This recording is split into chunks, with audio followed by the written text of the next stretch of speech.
ጉዳዮችን የፋይናንሱን ጉዳይ አርጓል በተለይ አላረገም። ክቡራትና ክቡራን ህዳሴን ካለ አንድ ብር እርዳታ ካለ አንድ ብር ብድር ያሳካ መንግስትና ህዝብ ፕሮጀክት አይሰራም ሊባልማ አይችልም። ግፍ ነው። ትራምፕ ህዳሴ እንደሚገኝ እኮ ያቅም በህዳሴ ላይ ብድር ኢትዮጵያ አልወሰደችም። አዳኒ ፖለቲካ አልወድም ፖለቲካ ያልወድም ፖለቲካ አልወድም ብለህ የምታመልጠው ጉዳይ አይደለም። ከተማ አልደረሰም በሬና ላንኳኳም ብለህ አጥረህ በርን ዘግተህ የምታመልጠው ጉዳይ አይደለም። ነገ ለማዕድ ትሪ ስር ስትቀመጥ እንጀራ ሆኖ ታገኘዋለህ።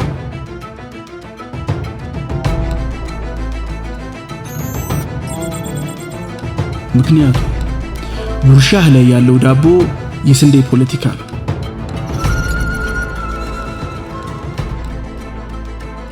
በቀን 3 ለማዕድ እየተቀመጥክ ፖለቲካ አልወድም ማዕድህ እኮ ራሱ ፖለቲካ ነው።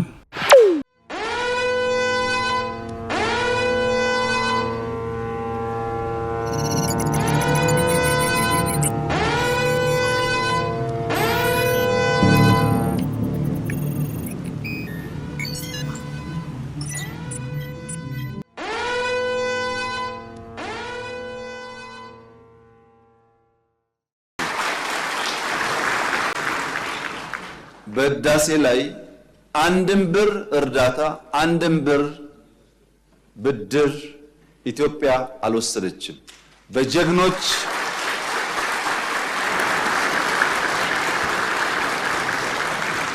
ኢትዮጵያውያን ቁርጠኛ አቋም በሀገር ውስጥም በሀገር ውጭ ያሉም ኢትዮጵያውያን በቁርጠኝነት ጨክነው በጋራ ቆመው ስለሰሩ የተከወነ ፕሮጀክት ነው። ግን በዚህ አላበቃም። ህዳሴ ከአፍሪካ አንደኛውን ሰርተናልና ሌላ ያስፈልግም እኮ አላለችም ኢትዮጵያ። በአፍሪካ ሶስተኛ የሆነውን ኮይሻ እየገነባን ያለነው የንፋሱን ሳልጨምር በርካታ ፕሮጀክቶች ይሰራሉ። ፕሮጀክት ቆሟል፣ ሜጋ ፕሮጀክት የለም ለተባለው እውነት ነው፣ ፕሮጀክት የለም። ግን ከአፍሪካ አንደኛው ኤርፖርት ኢትዮጵያ ውስጥ ተጀምሯል።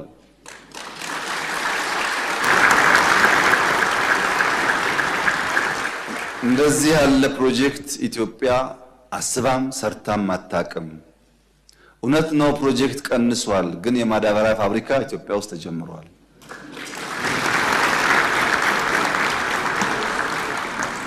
ፕሮጀክት ቀንሷል። የጋዝ ፌዝ 1 ጨርሰን ፌዝ 2 እና ሪፋይነሪ እየሰራን ነው። በሜጋ ፕሮጀክት በፕሮጀክት ክትትል በፕሮጀክት አፈጻጸም በፕሮጀክት አመራር እንኳን ኢትዮጵያ ውስጥ ድፍን አፍሪካ ገና ከኢትዮጵያ ይማራል። ድፍን አፍሪካ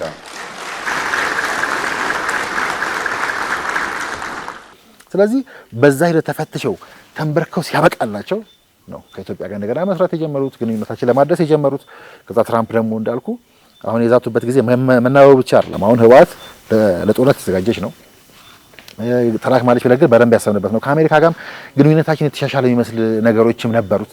ወደ ይደፈርሳል። ትራምፕ ደግሞ የምታምነው ሰው አይደለም፣ ትረስት የምታደርገው ሰው አይደለም፣ የሚቀያየር ሰው ነው አይደል? ኢቭን ስለ ህዳሴ ሲያወራ እኮ ትደነግጣለህ እኮ። በዚህ 3 ወር 4 ወር ውስጥ ብቻ እንኳን ትራምፕ ቦልድ ሲወጣ የአሜሪካን የምታክል ሀገር አንሳ እንድታይ ማለት ህዳሴ እንደሚገኝ እኮ አያውቅም አይደል? ትናንት ባደረገው ንግግር ብቻ አይደለም። ካስታወስ ከወራቶች በፊት ሲያወራ እኮ አይደል የተናገረው የግብጽ የህዳሴ መገኛ እንኳን የማያውቅ አሁን እንዲሁ ደራረብናቸው እንጂ ጉዳዮቹን የፋይናንሱን ጉዳይ አርጓል በተለይ በእርግጠኝነት አላረገም። አሜሪካ አላረገችም፣ በፍጹም አላረገችም። ምን ማስረጃ አለ? አንደኛ በዚህ ስርዓት ብቻ አይደለም ይኸውልህ አብይ ጨርሷል። የቅብብሎሽ ብድር አለ፣ ዓለም አቀፍ ብድር አለ። ኢትዮጵያ የተበደረችው ለህዳሴ ኢትዮጵያ መች ነፃ ነው ታውቃለች? አንዱን ቢፈነጭበት ምክንያት ምንድነው? ድህነት እኮ ድሃ መሆናችን። ከዛ ከሳቸው በፊት የነበረውን ብድር በሙሉ መበደራችን እሱን ተሸክመ መጉበጣችን እኮ ነው። ኢትዮጵያ ማድሃ ነች እኮ። ምንድነው መፍትሄው ካልከኝ እኮ በቃ ከድህነት መውጣት ነው። የተያዝነው መንገድም ነው የሚያሰጋቸው። ብድር አለ ምን አገናኘው ታዲያ? ማለት መሪው በልጧቸው ሄዶ ሊሆን ይችላል። ዝም ብዬ ራሴን ፓተርኖች ስነግርህ መሪው የራሱን ቁማር ተጫውቶ ይሆናል። ብዙ ወዳጆች አፍርቷል። ኢትዮጵያ በቋፍ ተይዛ ሀገር ሽጠ ብትሸጥ ሁሉ ህዳሴን ብትሸጥ ማትፈርድበት ዘመን ላይ ደርሰን ነበር። እዚህ አጋሩ ላይ ሆነ ማውራታችንን ትርጉም የሚሰጠው እኮ አንዱ እሱ ኖቤሏን ያዝልኝ። ግን ቂመኛ ነው ትራምፕ ማወቅ ያለበት። በዛ ላይ ለካ አሜሪካንን ስቴት በማይመጥን መልኩ አሁን የሆኑትን ብቻ ጉዳዮች ያቸው ቬንዙዌላን መሪ ይዞ ማስገባት ዝም ብሎ ነገር ነው። ለምንድን ነው እንዲህ ከግብጽ ጋር የሚያወዳጃት? ምንድን ነው እንዲህ የሚያጣብቃት? ገብቷል አይደል? የቬንዙዌላን ፕሬዚዳንት ለምን ያውስ አዳይበቱ ነገር እኮ መሪ የምትለው ሰውዬ ምን አለ? ነዳጁን ኮንትሮል እናደርጋለን አላር የነዳጅ ዘመን አብቅቷል ስንል ወደ ነዳጅ ፍለጋ የነዳጅ ዘመን አብቅቷል ሲል ነበር። ቦልድሪ ነገራ። ለምንድን ነው እሱ ወደ ምን ይወስድሃል?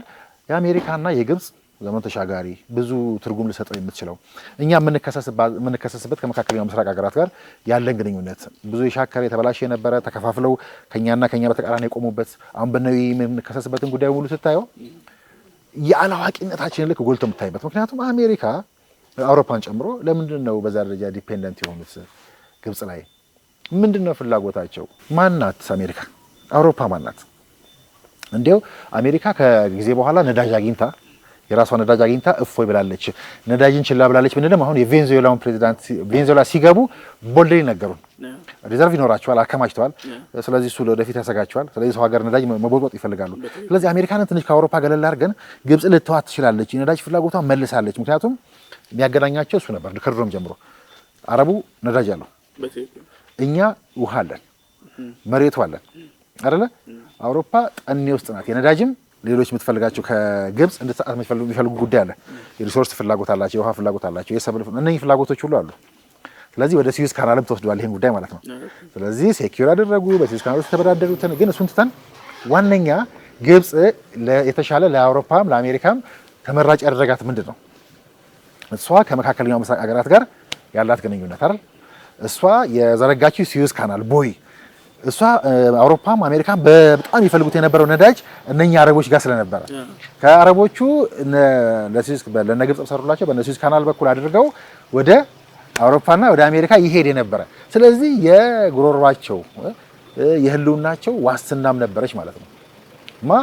ግብጽ ለምን አሁን ልክኛ እንዳናገኝ የሚታገሉበት የባህር በር ጉዳይ አንሳውና በስዊዝ ካናል በኩል በነግብጽ በኩል ተሻግሮ የሚሄድ ግብጽን በተወሰነ መልኩ እንዳረቦቹ አይንም እንጂ ነዳጅ አላት።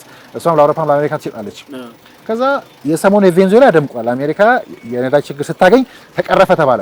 ሲገቡ እዛ ምን አሉ እኮ በቃ ፋታም አልፈጀባቸውም። ነዳጁን እንቆጣጠረዋለን ያኔ የተባረሩትን ታላላቅ ካምፓኒዎቻቸውን እሱን ለመበቀል ቅድም እንደው የግል ጉዳይ የላቸውም ስትል በደንብ አላቸው። በቀለኛ ቂመኛ ናቸው። አልሰማም ብሏቸዋል። ገብቷል። ስለዚህ የገንዘቡ ጉዳይ ሳንቋጨው አለፍነው እንጂ ፋይናንስ ምናምን ስለተበደርን አይደለም። አብይ አህመድ በዲፕሎማሲ ብቃት ተጫውቶ ገብቷል። አሁን እኛ የሚገርመን እንዴት ይሻለ ለምንድን ነው እሺ ማይለው? እሺ ማለት እኮ ምፈልገውን አውቃለሁ በፈልገውን እስከማቅ ድረስ አሜሪካ መጣች አውሮፓ ምን ችግር አለ? ወደዳደራለሁ አቅም አለኝ። ከዛስ እንዳየኸው ኖ አለ ማለት ነው። ተደራድረ አቋምን ምታቅ ሆነ አቅምህንም ምታቅ ወይ ደግሞ ያችን አቅም እስከ ማዳበሪያ ጊዜ መውሰድና መጫወት ፈልጋ ከሆነ ፋይናንሱን እሱ ጋር የሚለው ከሆነ ያደረገው ፋይናንስ የለም። የተበላው ቁማር ካለ ግን ተበልቷል፣ በልጦታል ማለት ነው። በዲፕሎማሲ አብይ አህመድ እምቢ ብሎታል። የሆነ የተጫወተው ቁማር አለ፣ የበለጠው ቁማር።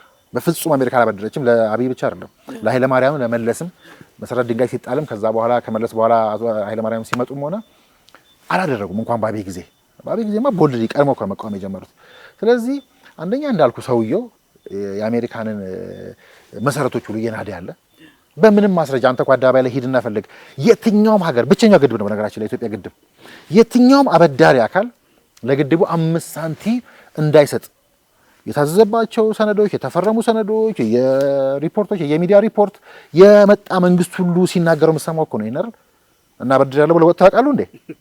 ትራምፕ አይደል ተው የማይባል የነዳጅ ፍላጎታቸው የተመለሰ ያበቃ ቢመስልም አሁንም በዛ አምሮት ውስጥ መሆናቸው። ስለዚህ ድሮ ልክ መካከለኛው ምስራቅ ነዳጅ እንዲሰጣቸው መካከለኛው ምስራቅ ደግሞ በጠኔ ውስጥ ያለው የውሃ ጠኔ የሰብል ጠኔ አይደል ያለው ከየት ያገኛል? እሱን ከነ ሱዳን እንዳተራጋኖች ዛሬ ብቻ እንዳይመስል በእጅ አዙር ግብጽ እንድትደቁሳት የእጅ አዙር አስተዳዳሪ እንድትሆን ሱዳን ውስጥ ያሉ መሬቶችን እነሱ እየተባሉና እየተዋጉ ወይ ደግሞ ሊያን ለመሬት የሚታረሱ መሬቶችን፣ ውሃዎችን፣ የተፈጥሮ ሀብቶችን ራሳቸው ለህዝባቸው ለመጠቀም ሳይሆን እነ ግብጽ በእጅ አዙር እየተጠቀሙ እነኛ አረቦቹ በምላሽ እንዲወስዱ ያደርጉ የነበረበት። ስለዚህ እና አውሮፓ በሰብልም በሪሶርስም በነዳጅም ይቸገራሉ በጣም። አሜሪካም እንደዛ ተቸገር ነበር። በኋላ የራሷን ነዳጅ ካገኘች በኋላ ታለሰልሳለች ግንኙነቷን። የነዳጅ ፍላጎቷ ቀንሷል ብንልም ውሸት ነው። ብታገኝም ሙሉ የሚሟላ አይደለም። ስለዚህ ሲያገኙ የነበሩት ከየት ነው? ይሄ እኛ ያለን ሀብት ሁሉ የኢትዮጵያውን ጭምር የነበሩ ስርዓቶች እንዴት ናቸው? ብሔራዊ ጥቅም ያስከብሩ ናቸው፣ አስከብረው የሚያውቁ ናቸው። ስለዚህ ግብጽ እንደፈለገች የምትዘውረው ከዛ የኛ አካባቢ ላይ ደግሞ ሀብታም ነን ታውቃለህ። ሱዳንና ደቡብ ሱዳን ሲከፍሏቸው ራሱ አንዱ ምክንያት እሱ ነው። ደቡብ ሱዳን የሚያክል የተፈጥሮ ሀብት ክምችት ያለው ወይ ደግሞ በጣም ሪች የሚባል የለም፣ ግን ይረባቸዋል። ዛሬም እኛ ጋር እኮ ጥገኝነት የሚጠይቁ ናቸው፣ በእኛ በኩል የሚገቡ ናቸው።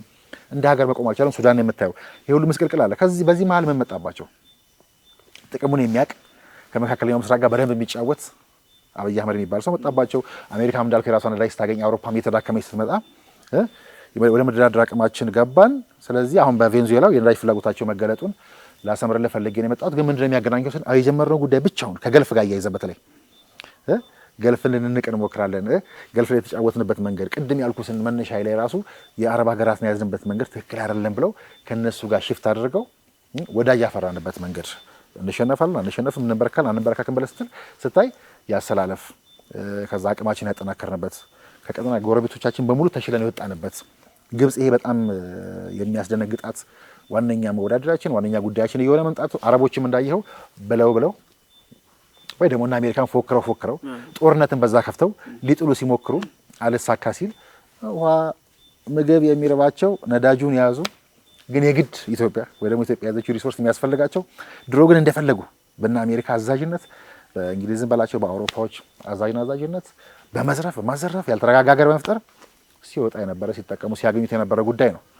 ስለዚህ ይሄን ታስጠብቅ የነበረችው ቀጠናው ላይ ግብጽ ነበረች። አንደኛ መተላለፊያ ቦይ ነች፣ ነዳጁን ታስተላልፋለች። ከዛ በምላሹ ደግሞ የሚያገኙት ነገር አለ ማለት ነው። ልክ እንዳልኩ አረቦቹ ነዳጅ ለና አውሮፓና ለአሜሪካ የሚሰጡት፣ ከዛስ የኛ ሪሶርስ ግን ይጠቀማሉ። ዛሬ የሚፈልጉት ሪሶርስ እሱ ሪሶርስ እኛ ይዘነዋል፣ እኛ አውቀነዋል። ስለዚህ ያወቀውን ሰው መታገል መጀመሪያው ዓላማ ነው ማለት ነው። የትግራይ ጦርነት የተከፈተው ለዛ ነው። በጦርነቱ የነበረውን ክስ ካየ ሌላ ጊዜ እናየዋለን። ዩኤኢ ድሮን የሚባለው ጉዳይ